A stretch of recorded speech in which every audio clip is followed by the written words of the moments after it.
एक कथा के अनुसार शकुनी के पिता गांधार के राजा थे। शकुनी की बहन का नाम गांधारी था। हस्तिनापुर के राजा धृतराष्ट्र अंधे थे, परंतु वे विवाह करना चाहते थे। तब भीष्म ने गांधार नरेश को यह अनुरोध भेजा कि वह अपनी पुत्री गांधारी का विवाह हस्तिनापुर नरेश धृतराष्ट्र से कर दें। गांधार नरेश ने उनका आग्रह ठुकरा दिया।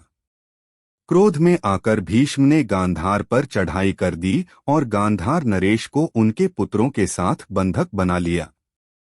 उन्हें काल कोठरी में बंद कर दिया गया। उन्हें केवल एक व्यक्ति का खाना मिलता था।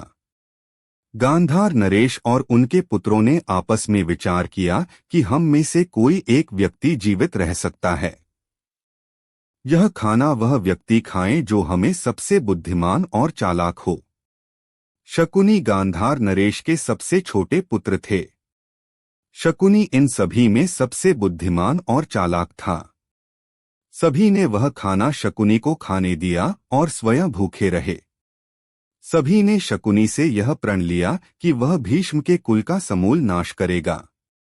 इस प्रतिज्ञा को हमेशा याद दिलाने के लिए सभी ने मिलकर शकुनी के पैर की हड्डी तोड़ दी, जिससे वह लंगड़ा कर चलने लगा।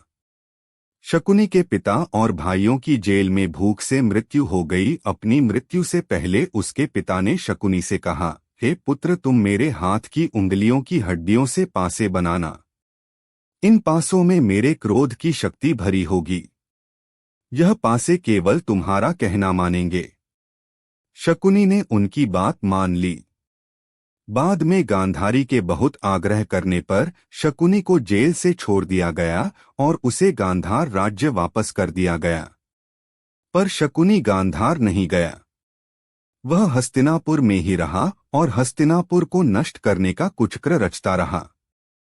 जब पांडव और कौरव में द्यूत क्रीड़ा हुई, तब इस खेल में शकुनी ने अपने उन्हें पासों का प्रयोग किया जो शकुनी का कहना मानते थे। इसीलिए शकुनी की हर चाल सही पड़ती गई और कौरव जीत गए।